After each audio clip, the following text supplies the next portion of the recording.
So this past weekend, I watched Guardians of the Galaxy Volume 3, the third and final Guardians of the Galaxy movie.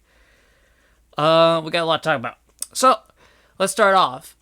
It's very known, I don't like Disney. I don't like Disney. I don't like what they've done with Marvel and Star Wars and pretty much everything now. I just despise Disney, really. So, going to see a Disney movie isn't exactly how I want to spend my time. But I was I knew this movie was written like years ago. Like James Gunn had written this movie freaking years ago. This was a holdover from a better time in the MCU, when agenda and politics wasn't the big thing, and it was more about let's tell a good story. You remember those days, telling good stories? That was nice. So I knew that, and James Gunn, this is a big deal for him because if this movie does well and people like this, they'll be more inclined to go and check him out at DC. So, and also, I love the Guardians of the Galaxy. Chris Pratt's there. Chris Pratt's my boy. I love Chris Pratt.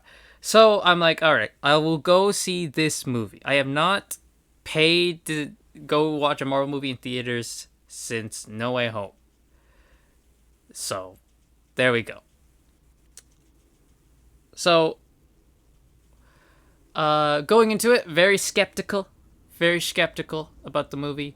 It did have a long run time, 2 hours, about 2 hours and 30, which is very long for the movie.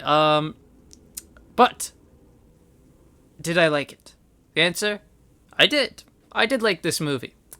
The tone for the movie, I very much appreciated. They took a more serious and dour tone, which people might not expect from Marvel movies. They expect that Marvel humor and something serious will happen, but then there'll be like a joke 5 seconds later, which we all just love that Marvel humor, don't we? Thankfully, that's not the case for this movie. This movie, there is jokes in it.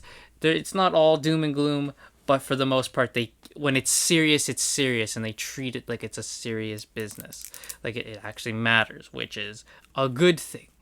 So the big point of the movie is the Guardians now run nowhere, which you won't have known unless you saw the Christmas special. They run nowhere, and they're just kind of doing their thing. Peter is drunk. He's drinking his sorrows away about Gamora, and they find him in a very bad state at the beginning of this movie. He's in a very bad state. Well, Rocket is attacked by Adam Warlock. Of course, you all remember Adam Warlock. He was teased at the end of the second Guardians of the Galaxy movie. We have to talk about Adam Warlock soon enough. So, Warlock attacks Rocket. He pretty much attacks all the Guardians, but he mainly wants Rocket.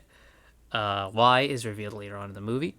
Rocket is critically injured during their big fight with Adam, and they try to save him. However, they can't.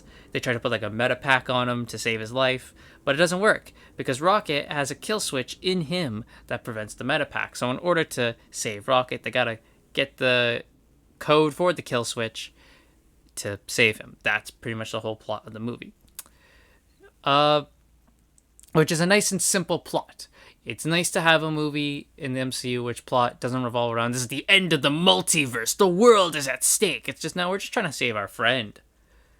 Very simple, very self-contained. This movie is all self-contained, which I miss from Marvel movies, because now everything's got to be, like I said, end of the world stakes. It's like, no, do you remember the times when the Marvel movies were just in their own little pocket?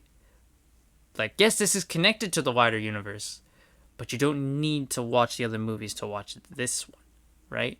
Now everything MCU is you must watch show 75 on Disney Plus if you're going to watch this movie. It's like, no one's got time for that. Also, most of your shows are garbage. So, characters, I think everyone was done very well. A lot of the arcs that were started in the first movie pay off in this one, which is great. We get a lot more of Rocket's backstory in this one, which they said they were going to delve into, and we do. A lot of Rocket in this movie, he is out of action because, he's been fairly injured, so most of Rocket in this movie you get from flashbacks. I feel that everyone was done very well. I felt like I'm like, yes, this is the character I've known from the first movie. This is the character I know from the second movie. Very, very good. Like I said, plot of the movie, Very simple, and it's a very simple plot that I appreciate because I miss the times when they just had simple, self-contained plots. Uh, Getting to characters again, Adam Warlock is one we need to talk about. Who he did feel like an afterthought in this movie. It kind of felt like they're like, yeah, you have to include Adam Warlock. So he's in that first. So then James Gunn envisioned like that first battle scene, and then just kind of forgot about him. And he's like, oh crap, I got to keep plopping him in. So he disappears for a bit, and then he shows up again, and then he disappears another 4 or 5 seconds for 4 or 5 minutes, and then he shows up again for another 5. It's like he's just trying to be like, they told them you must have Adam Warlock in this movie, and he's like, okay, whatever. The High Evolutionary as a villain is just evil. He's just an evil guy. It's great. Marvel tries to do now the misunderstood villain trope, but it's nice that in this movie, James Gunn just went, no, he's just a douche. You get to see him, with animals and putting cyber enhancements in them, like cutting off their arms and giving them cybernetic arms and that all type of stuff. So there's a lot of body horror in that aspect. And his design for his face is freaking, ugh, God. The movie gets quite gruesome in places too. Not like, like, oh my God, that's so gruesome, like he dismembered an arm. No, not like that. But it's like, it's more violent than I thought it would be for an MCU Marvel movie, which is nice. I'm glad to be proven wrong in that way. Yeah, I just really enjoyed this movie. It's been a long time since I've enjoyed something from Marvel, so to feel happiness from one of their products again is like, oh my God, what? You guys can still make good movies? Well, to be more precise, James Gunn made a good movie that just had Marvel characters in it.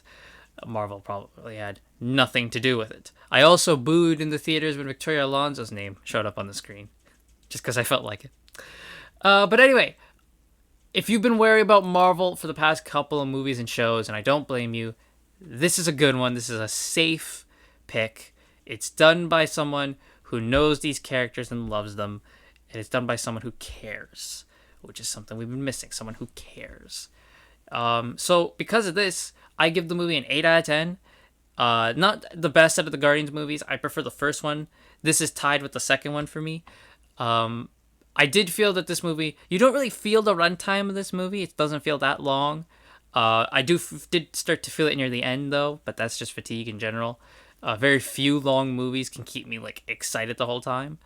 So that's just fatigue in general. But yeah, overall, I thought this was a good movie. Solid effort. It's an 8 out of 10. 8 out of 10 isn't solid. What am I talking about? That's a good movie. It's a good movie.